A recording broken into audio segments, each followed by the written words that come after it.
their booth that we invite you to come to this side. In less than 1 minute, we will start our first conversation for today. You don't have to come, they can hear. So we shall start.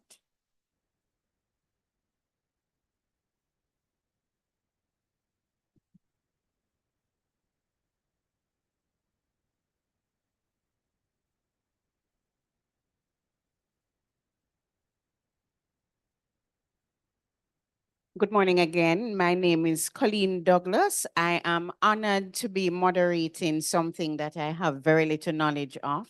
So it means that I will be learning, and as I learn, you learn too. The panel discussion that starts off today, we have two panel discussions every day, today and tomorrow. Today we start off with the first one, charting the course, the real estate roadmap. So I'm going to welcome you formally to our first panel discussion to assure you that our esteemed panel of ladies are powerhouses, and without any to just introduce them to you. Keisha Bailey, who we're looking at, I'm looking at her in the white. Keisha Bailey is the industry powerhouse behind the Profit Jumpstart brand. She's a financial expert. She's an investment educator and entrepreneur. She has spent 18 years making money for wealthy individuals, and she'll help me to make some, the not so wealthy, and corporations before shifting her expertise towards coaching the up and coming generations of wealth builders. So I'm very happy to have you, Keisha. I've edited her bio somewhat. She will forgive me, but we're going to do as they do in movies, where the characters are shown on the screen and they reveal themselves to you. Beside her, Ingrid Vaz, who is a realtor associate with Remax Elite Realty. She's a powerhouse in the realm of investment and commercial property. So do not take the petite size for granted. She has a rich background in both industry and banking and brings a wealth of knowledge to the table, which allows her to deliver dynamic customer service and unparalleled market knowledge. Thank you so much, Ingrid, for being here. And beside me is Miss Sancia Thompson. Sancia is Vice President, Premium Wealth and Corporate Solutions at Barita Investments and has over 20 years in the financial industry. Her career commenced as a financial advisor at Jane Fund Managers Limited, and that is where she grew her assigned portfolio through consultative selling and portfolio advisory services. Sancia has significant experience in wealth management and distribution, new product development, business development, as well as very strong leadership skills that she brings to this table. We should say good morning to those of you tuned in on YouTube. The Remax YouTube is also broadcasting, so we say hello to those who've joined us there. And we ask that if you have any comments, you may put it in the chat and we will get it so we can address those questions in a timely manner. So I kind of want to just dive in our conversation, and I'm going to go straight over to Keisha because it's financial prep. And so I'd love for you to share with someone, for instance, you know, when we talk about the real estate roadmap, a roadmap is where do we go from point 1 to point 10? So what financial preparations, Keisha, do you recommend individuals make before buying a home? All right. It first starts with the mindset. And again, thank you for having me here. It's a pleasure to be here. So it starts with mindset. A lot of persons, before they can actually buy a home, they need to believe that they can buy it and that they should buy it and that home ownership isn't out of reach for them. So it starts first with the mind, believing that you can buy it. And then we need to start the actual preparations for doing so. We need the deposit put down. That may mean that, you know, not everybody has that money put aside and is just waiting. They may need to now start saving intentionally towards getting that deposit. That may look like, you know, every month putting aside some funds into some form of savings account and continuously doing that until you have the deposit. I also believe that while you're building the deposit, you should be engaging your realtor to start looking for properties. because your aim is to buy the house. So we need to put some action and intentionality behind it. So work with your realtor. A lot of realtors will say, hey, you know, I need that pre-qualification before I go, so I don't waste my time. I see Ingrid looking, but the thing is, I believe that if the realtors know that you're intentionally working towards that deposit, and maybe, you know, you have 3/4 of it or half of it, and you have a plan to get there, they will entertain a discussion with you. Maybe it's even just sending you an email with some properties, not necessarily going physically out to look at them, but you'll be able to look at properties and start putting no action behind that intention. Thank you so much. So it starts in the mind. I'm going over to the banker. I don't know if you wanted to comment. Has she covered it all for you? Keisha did. And I will say that not only that you start with the mind, but you create the plan. Right. Having the plan is critical to that, because a lot of times we get so caught up with, oh, you know, like the idea of having a house, I want to buy a house, but then you don't put in the work necessary to get the house. So the plan is a critical part of it. Now, the components of the plan is where the real work begins. So Keisha spoke about ensuring that you engage with a realtor. I'll take it a little further, because sometimes this may not be your first house. It could be a second house. So what is the purpose? What are your goals? What are your objectives that you're hoping to get this property for? And is it that you have looking at your investment strategy? Is it long-term? Is it short-term? Are you hoping to acquire this property for rental income? Or are you just in the short term where you're planning to flip it? So you would then therefore need to build out a team. And that team would know and comprise of your, not only your realtor, but you also need an attorney. You need a contractor, and you probably need several of those contractors given the reputation that some of them have. And you also need to have your accountant in place. So I'll add that to what Keisha would have said. All right, thank you. And I'm going to the realtor. So they have saved up a little money. They started thinking about it. They've saved up a little money. They come to you. What's next? So now that they have saved up a bit of money and they've come to me, I need to know what is it that you're looking for. So the first thing I'm going to do is you get an appointment with me, and I'm going to give you a home buyer's checklist. And that checklist will tell me exactly what you're looking for. It's a 2-bedroom, a 3-bedroom. What's the reason why you're buying this? Are you buying this so that you can be closer to your grandparents, your mother, that kind of thing? And going through that, we'll be able to streamline what properties are we going to be looking at. And based on that, then I'll send you accordingly based on the results of that checklist, right? Because that checklist allows me to know your why. You have to know your why. Why are you buying this? I'm curious about the checklist. How long is it? Is it a 10 point, a 50 points? It's about 12 questions. I'd love for you to share the first 3. The first 3 is basically asking you that your demographics, like your age and stuff like that, how much you're earning, places you want to buy in, how many bedrooms. So those are the questions that are being asked. And one of the questions on that checklist is whether you're pre-qualified or not. So then if you're not pre-qualified, then I know I start thinking about sending you to a banker to get yourself pre-qualified. I'm going to thank you. I'm going to go back to the bankers because I'm very curious. Are there common misconceptions that people have about planning their finances for buying the home in your experience? Yeah, I would say a lot of my clients and students, one of the things they think about with buying a home is they just want the raw deposit. Once I come up with a deposit, I am fine, because that's the biggest hurdle. I just need to find the property. They haven't thought about everything else, the closing costs. I had a client even up to this weekend that I said, we need to start thinking about when you buy the house, you will need furniture inside the house. You're going to need some curtains. You're going to need to connect electricity. A lot of times persons don't think about that. They're just thinking about the biggest hurdle, which is the acquisition of the property. But there are so many additional costs that come into play that we do have to think about those as well. Because what's going to happen is that we'll buy the house, but then we'll have to be sleeping on the floors while we're moving. And for some people, that's okay. Some people may say, I'm fine, I own the property. But we want to think about the additional costs as well, because they can be somewhat significant. Thank you. Sancia? Yeah, she covered it. Keisha She covered covered it. it. Right. The additional cost is what we tend to shy away from or truly don't understand. Mhm. Involved in that closing cost is the attorney's fees. If you're buying into a new development as well, you'd have to think about escalation, and escalation can run you somewhere between 5 and 10% depending on the developer.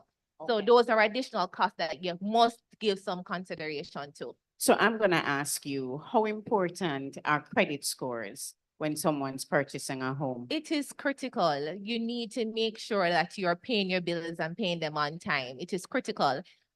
It is now involved in pretty much any loan facility that you choose to access.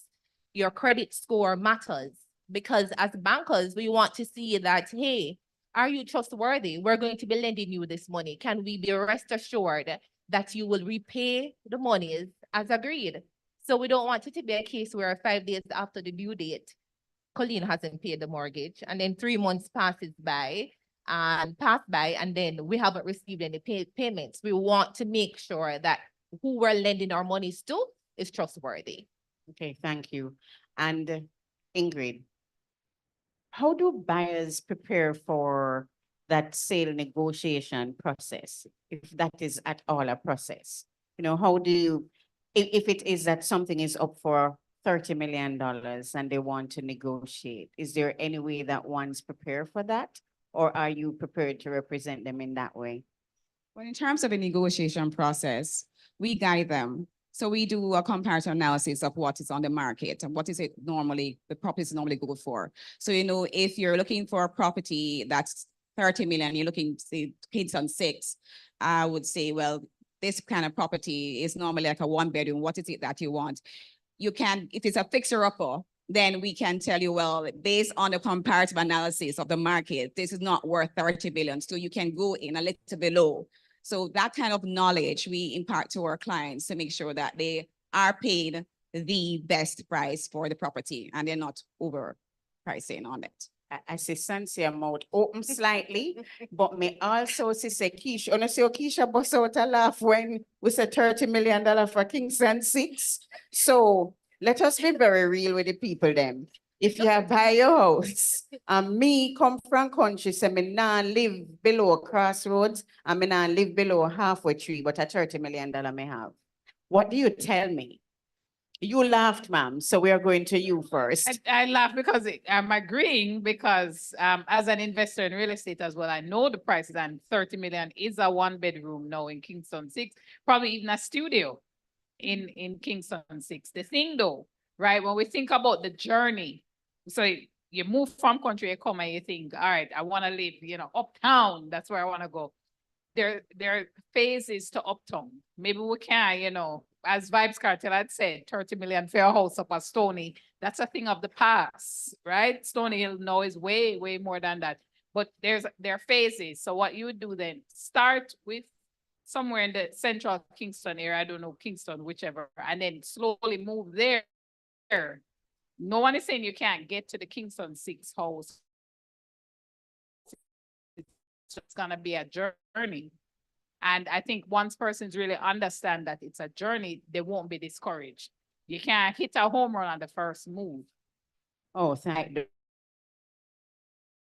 you. We can't hit a home run and say, so if you are an advisor to someone who is planning to buy a home, what are some of the things that you're going to tell them based on what your own assessment of what they earn and whatever other assets they have that might add up to getting something? So there are several ways that we can look at this because, of course, given the segment that I know focus on, most of these individuals already have a first-time property. So there are opportunities for them because they would have purchased these properties. I mean, if we look at where prices have gone or moved over the last 5 to 10 years, there's equity available in the property. So it may mean that you can take out the equity that's in the property and buy a second or third property, which allows you then to not only look at the appreciation in the value, but also look at whatever passive income you can earn from that additional property. I'm going to Ingrid because it's you me trust. Let us say me no trust the bank of them because I'm trusting you as my agent. I want you to tell me some red flags I look out for in terms of when people tell me that a property value X and it might not value, and it may actually just value B. So the red flags you look for, you're going to look at the property. Where is it located? Typically, as I said before, the comparative analysis tell you what the prices are for the houses in that area, the typical prices. So that's the first thing. So if they're going to give you a price, I'm like, no, a Portmore house doesn't value that based on those prices, because they have people who are selling homes, and in their minds, the value is what the value. So they may say, oh, my house is worth 50 million. No, in that area it's not. It is 25 million. And people will not. So I'm here to tell you based on and I send you the comparative analysis. There's a report I can pull and send to you. And based on that, I've said, no, that's not it. You look on, if it's deteriorating, it might have roof problems. There's no way it's going to value the price that they're selling for, because that price that it's selling for is for a sound house. So those are the things that we look for preliminarily and tell you that's not what you're going to get for that price. I wanted both Sancia and Keisha to, when someone's purchasing a property that's a fixer-upper, what do you tell them to look out for? So I may want that 30 mil, but it's not in good condition. From your perspective as investment bankers, know what is it that you're in terms of affordability and what? Ex-banker, no longer work with the banks. So I'll tell you my personal journey. No, I'm looking for land to buy, right? And recently I saw something in the paper, land for sale in St. Mary. So I called the person, I say, you know, I'm interested. Why you laughing? I call the person, I say, you know, I'm interested in this. What's the price? They told me the price. And then usually, you know, having learned the process, I ask for the volume and folio number because I want to see the details about the property, the size and so forth. And then through that, we're also able to see, you know, our property taxes up to date and that sort of thing. So when I asked for it, the person said, well, you know, we don't really have a title. And I said, all right, that's strange. Why not? And he said, well, you know, person died and we can't really find the title now, but don't worry. By the time you buy it, we'll have the title ready for you. Right? Red flags you asked for. So when I saw that, now I called a realtor friend through Remax to say, okay, what's the problem here? Why is there no title? And they were able to give me a lot of details on what would have possibly happened, why no title exists. And they insisted, you know, get that volume and folio number, because from that we can track back to find if an actual title exists. And if it is that the owner is the person selling, because that can be another red flag. It could be Bobby selling a property that he has nothing to do with, right? So in terms of red flags, when the math don't math, when you hear things that don't make sense, do your due diligence. That's why realtors are there. They're trained professionals in the field of real estate.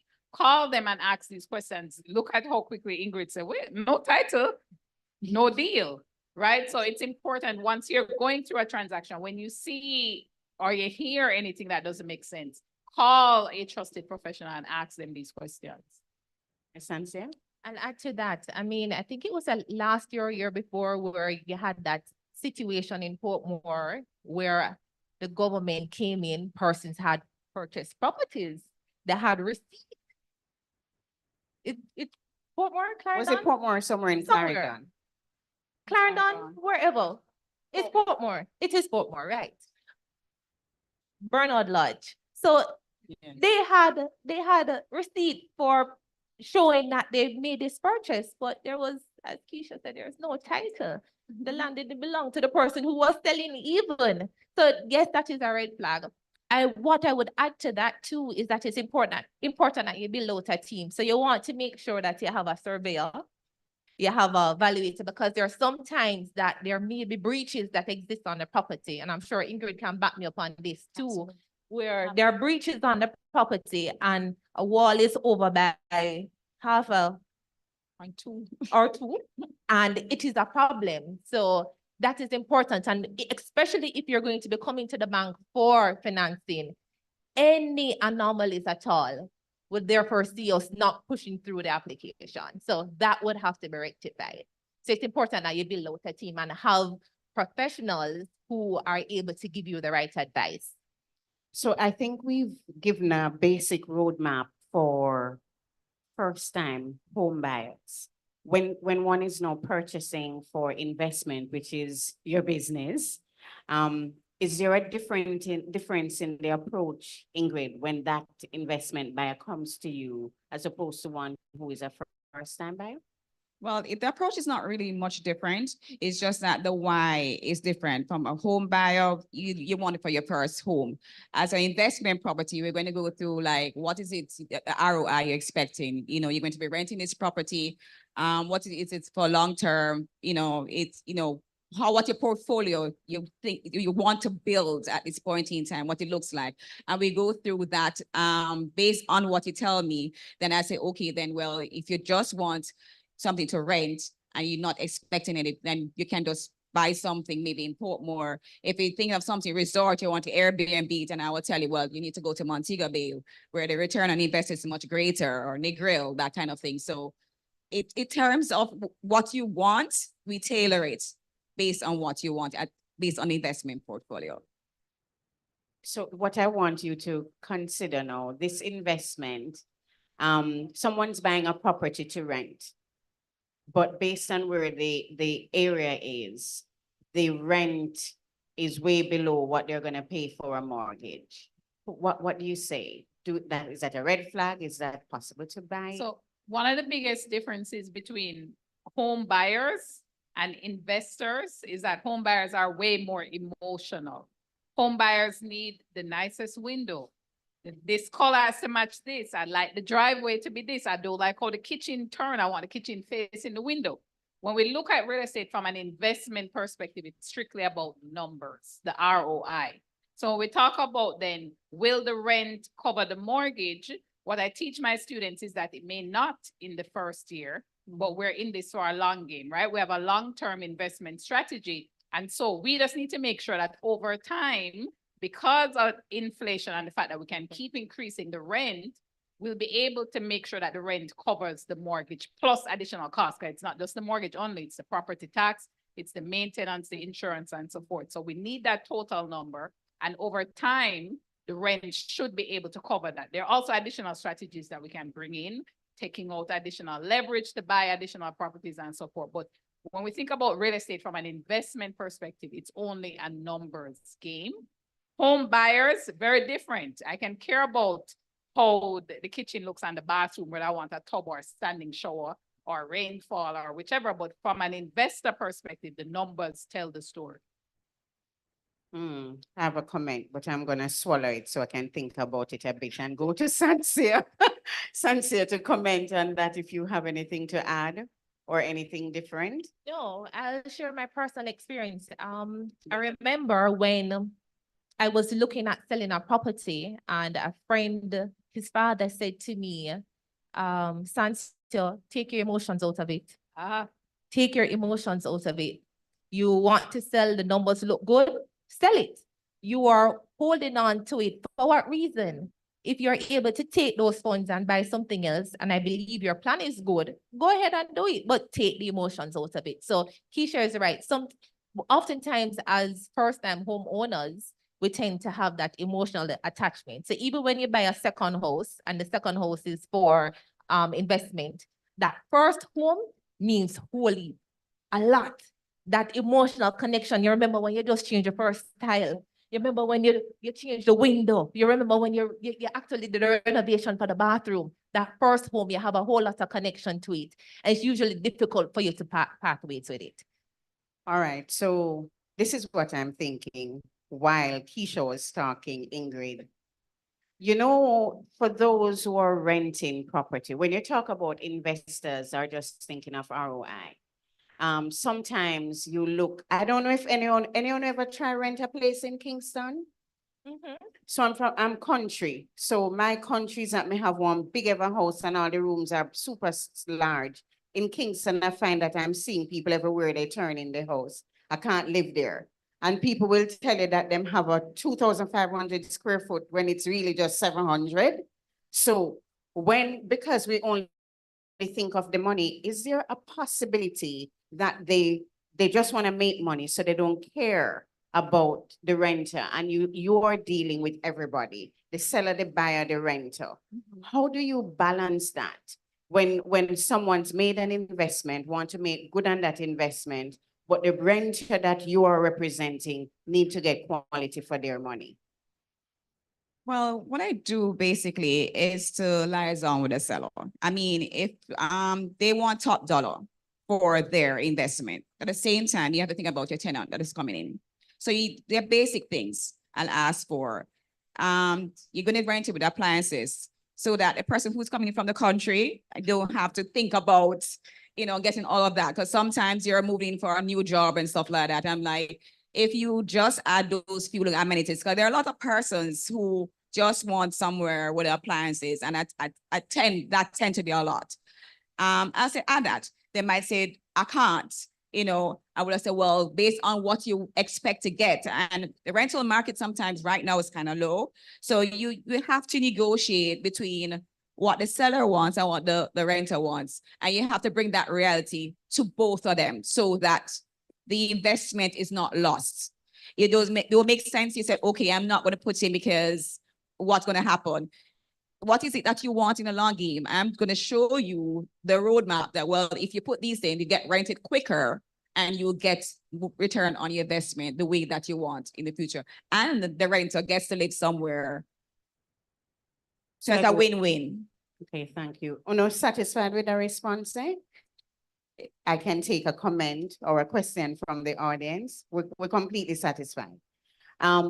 So going back to Ingrid and Sancia, when you have a client or when you're giving advice, whether it's your students, Ingrid or not Ingrid, Keisha, when you're speaking to your students or the first time buyers, what are some of the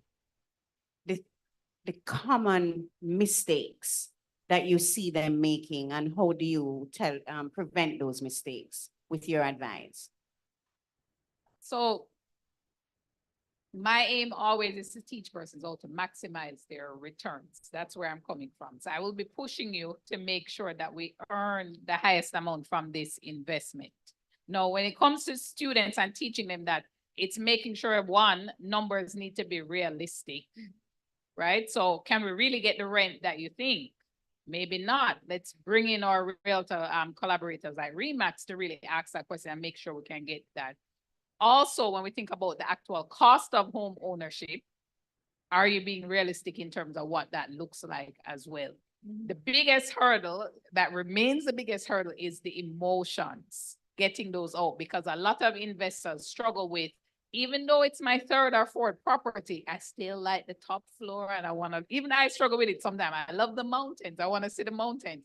Do the mountains impact your return? Not necessarily that much. So the biggest hurdle is always the mindset, getting rid of the emotions within the transactions. And then once we do that, the rest in terms of maximizing return on investment is the easy part, because that comes down to knowing your numbers, documenting them, and then we track them as we go through the transaction. I'm going to get personal here. So some years ago, I was in the market to buy a property. I grew up in Portmore. I left Portmore in high school, came to Kingston. I said, no, I'll go back to Portmore. So I said, until the reality hit me. The prices hit me. I started to look for houses, and the prices that I was seeing, I was like, all right, fine, I'm going to buy a house in Havendale, but then I'd have to do some renovations because those houses were built in the 70s. So I may need to go do roof, and you may need to retile. This adds up. Then one morning I woke up and I was like, Portmore it is. Yeah, man, Portmore it is. And I started searching. I went on Remax, I went on Century 21, I went on all the realtors' websites, and I'm there searching. And I so happened that I found a house in Caribbean Estates. I called the realtor and I said to her, hi, I saw this posting. I'm interested. She's like, honey, it's already gone. I was like, but you just posted it though, because it wasn't there the night before. She said, yes, the houses in Caribbean Estates, they don't stay around very long. However, I'm talking with a client I may have something in a few weeks' time. What's your number? What's your name? I gave her the details. So this just goes to confirm Keisha's point she made earlier to stay close to a realtor. I got the call a few weeks later. She didn't even remember the name, but I don't feel no way. She called me and she said, I'm having a viewing. Are you able to come and look at it at 4 o'clock this evening? It so happens that on that day, my car was at ATL. I was without a vehicle. I said to her, can it be another day? Nope. Somebody else is coming to look at it at 3:30 and I have you at 4. Can you make it or not? I'll be there. Took a taxi, called ATL and tell ATL my car needs to be ready. I cannot be late. Took the taxi, got my vehicle, went to Portmore. When I got there, I looked through the property. I don't know nothing about house, guys, but I just know I needed to move fast. Everything just looked good. Me hit the wall, them sound solid. But did this on the tiles and it didn't sound hollow. And I said, all right, this is it. Make this decision, feel like real grown up, because I'm taking on this as a banker, I'm taking on this advice and by myself and didn't consult anyone. Took some pictures. I shared it with my mom and I said, this is it. Mommy, this is it. They were asking $23 million for the house. And I was like, I cannot afford that. And in my mind, because she said it was moving quickly and I'd been in the market for such a long time, I said, I need to make a quick decision.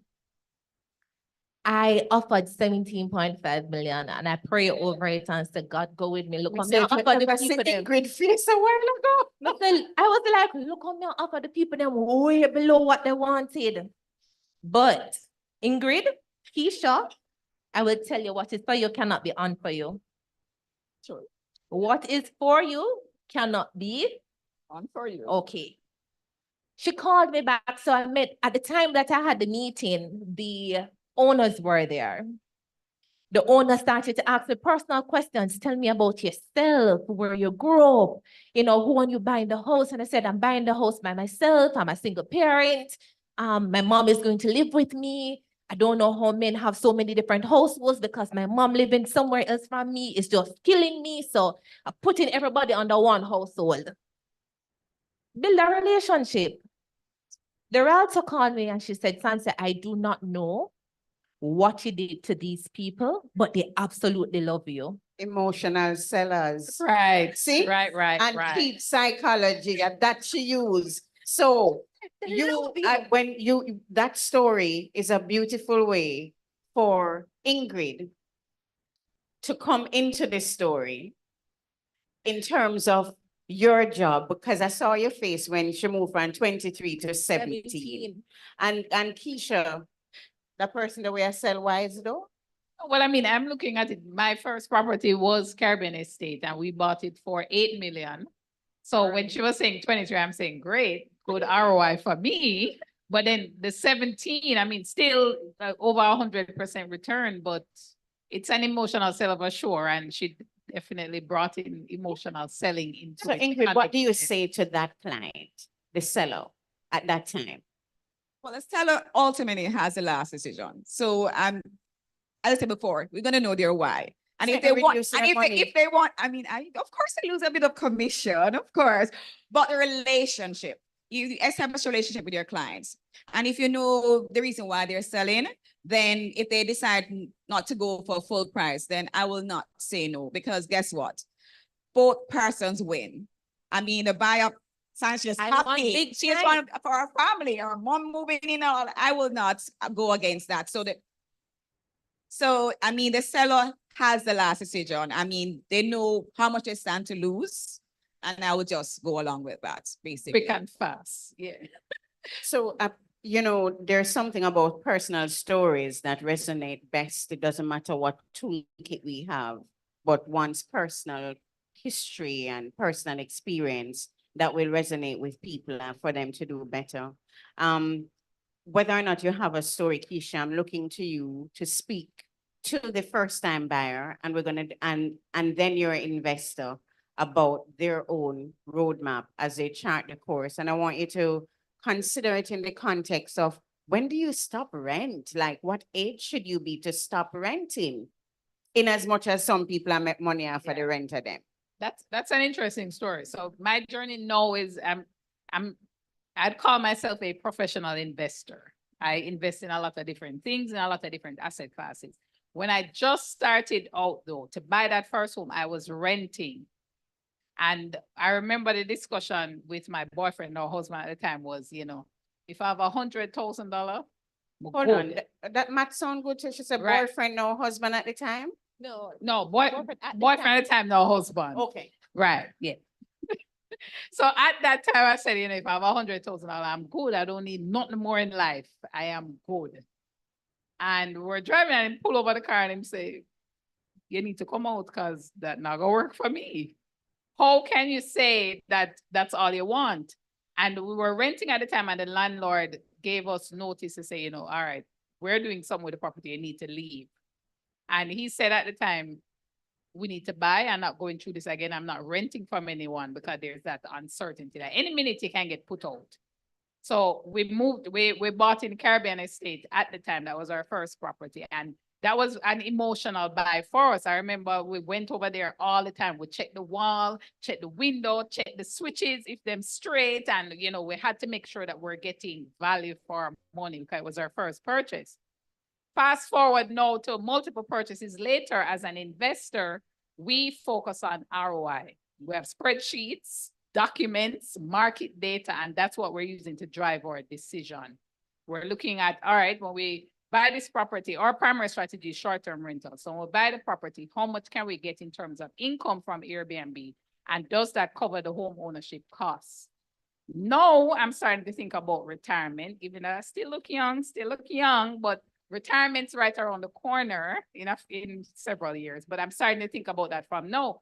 And so as we transition now into buying property for retirement, it's a different discussion. I like the hills, I like the sea, so I'm looking for views. And so the emotions coming, but I'm trying to play that balance now, having been a long-term investor and knowing what I should be focused on, but still I want to make sure when I retire, I have, breeze blowing at me, the sea water is out there and I have trees and all that. It's balancing that to make sure that I still get those retirement goals in, but still I maximize ROI. And what we're thinking about doing with that now is combining home ownership with real estate development. Maybe, there's an opportunity to do a development on a piece of the property, but live on another piece of it, combining the two strategies. So I would say over time, as you move from first-time home buyer into investor, your strategy is going to change. The more you repeatedly buy and you go through the ups and downs and the hardships of buying properties and maintaining them, you're going to figure out your own strategy. You're going to know what works for you, your own investment philosophy, as they call it. And over time, you're going to use that to build your wealth and maximize your own return on investment. I was going to ask Sancia and come back to you, Ingrid, to go to that same point. But I'm a little curious about the investor who is going for beachfront and with climate change and all of the risks Don't knock my associated with. my dream. I still want it. I didn't live on the beach, so may I kill your dream? So, but I'm very curious about that investor or even that first-time buyer, and what are the risks when you go and build on a beach, though the wise man build his house up in the mountain, and the one where kind of stupid build down on the sea. Is there any such thing? What do you say? What are the associated risks, and who do you lend? How do you lend in that instance? We're going to depend solely on what the experts say. So whatever the valuation comes out to be, whatever the surveyor's ID report says, that is what we're going to base our assessment on. Okay, so Keisha, you're good. Very good, very good. So Sancia, I'll just go to your own advice for the first-time buyer moving into investment. So what I find with first-time buyers, sometimes we want to hang our hats way further than where we can reach. And yeah, man, nothing is wrong with the ambition, but the reality plays that important part. We need to know, dial back and say, hey, this is where I want to go, but I'm not yet there. And it's always good to just get started. Just acquire something and allow it to be a point where you transition to something else. So the important part is to get started. What I will say too is that oftentimes we tend to have our phones just sitting in a savings account. You must stay invested. We're not telling you, because these are funds that you're going to be using as your deposit or to cover all your deposit plus the associated cost. We're telling you that you need to have it in somewhere that's something that is safe, something that doesn't have a high level of risk. So, but be invested, not in a savings account. A savings account is an account that you spend from. That is what the savings account is there for. It's your spending account, I like to call it. But you need to be invested. So you can look at investing in some repurchase agreement. So at any point in time that you want to pull those funds, it remains liquid. So investment is critical. Sometimes we just think that, oh, leave it in the savings account and it accumulate. No, you need to have your funds invested. Ingrid. My view on that, the same question. Yes, the advice to your first-time client, the first-time buyer, Yes. and then that buyer becoming an investor. So I will tell them basically, leave the emotions out of it. You bought your first home, you're comfortable, but now we're thinking about the money. It's all about the money. And we're going to look at what will give you the best equity in short term, long term. You're going to look on those factors. So I say, okay, you're not, some people will say, I don't want to put more house, but you must buy something. It doesn't have to be perfect, but it's within your budget. And you can use that house and build the equity, and then you can move from that into your second property. So we show them it doesn't have to be perfect. You're not living in it.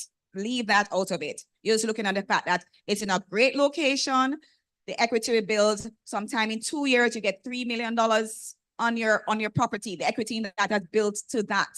And we tell them how to follow the money in making a wise decision as the result. Thank you. I go to the audience. Any burning questions? Any comment from any realtor who may be in the house and before anybody in banking or investment? Then if there are no questions or comments, it means that the panelists were so good that you should just smile and say you did good by showing a round of applause for them. And as we wrap and we talk about personal investment, my final throw to you is that Vision 2030, and we never refer from 2030 now. There was a time when I thought Vision 2015 was an impossible reach. And I thought Vision 2030 was more impossible. It's just around the corner. When you look at Jamaica's Vision 2030, what is that vision for you, Keisha, when you think about the students that you are engaging and the people who you are showing how they chart their way to growing their wealth through real estate? So it starts with me by first saying that wealth is possible for anybody, regardless of where you come from, regardless how much money you have, regardless of your age or stage in life, wealth is possible. And that's something I firmly believe in. From my own story, born and grown in the ghetto to where I am now, if I can do it, there's nothing special about me that's stopping anybody from doing the same thing. I believe that in that vein, it's my responsibility with all of this knowledge to teach persons how easy it is to build wealth. And I say again, the biggest roadblock is always mindset and the fact that you don't believe that wealth is possible for you. Once we get rid of that part, the strategies are the easy part because it works for everybody. It works for Warren Buffett. It works for you. It works for me. We just need to implement them. And so through the work that I do with Profit Jumpstart and our recently launched Profit Jumpstart Academy, which is our school, our financial education school, we focus on teaching persons strategies around global real estate investing, stock market investing, and how can you take that knowledge and implement it in your personal lives to build wealth. Vision 2030, I see as a bigger and better Jamaica, but it all starts with a bigger and richer you so that we can pour that back up to the national level and ultimately pass Jamaica to the global level as well. They send my community, Sila. And we go to you, Keisha, coming to you in the middle. Great. Real estate, building one's wealth, Ingrid rather, as we look to that vision for Jamaica 2030. That vision for Jamaica is geopolitically positioned to explode. We're a little gem that everybody wants to invest in. There are a lot of niches that are in Jamaica, and that will come 2030. You see the landscape of Jamaica really position itself to show that we are really dynamic and a really investment hub of great potential for wealth, for not just for local people, but international as well. Thank you. Sancia? We look about what Talawa. The energy that we have and we exude as a people, I believe will go a far way. Just a few years ago, I was in high school. Just a few years, guys. Only just a few years ago, I was in high school. I have seen. Why are you looking at me like that? I've seen a stark difference as to where we are now to where we were as I remember it as a child. Look at the infrastructure.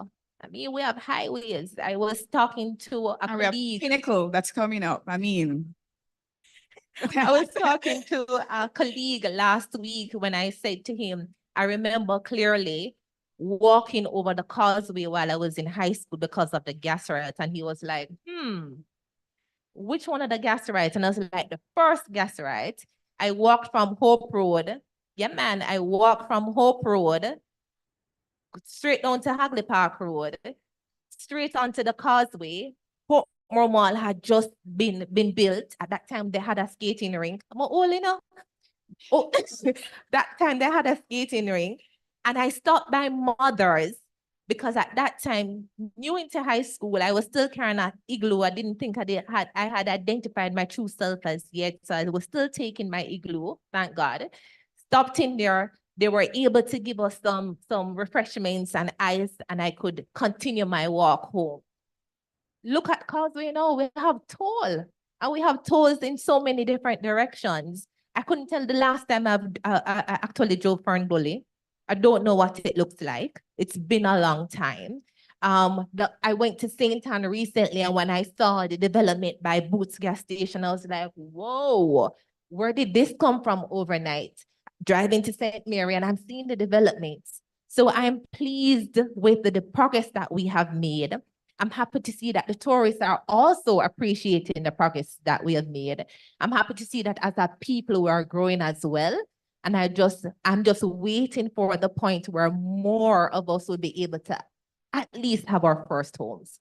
Well, first I must say she's going to call me Auntie Colleen, because Arnaldo, we know where we were in 1999 at that gas riot. Don't pretend. You did the K-ville. Exactly. So it means that you were not in high school, but yes. So I'm Auntie Colleen for all of them here. But I'm really, really appreciative of the type of conversation and for you for being a wonderful audience. Please help me put your hands together for Keisha Bailey from Project Jumpstarter. The Profit Jumpstart, I'm sorry, thank you. Ingrid Vaz, who is a realtor associate with Remax Elite Reality. And of course, beside me, Sancia Thompson, Vice President, Premium Wealth and Corporate Solutions, Barita Investment.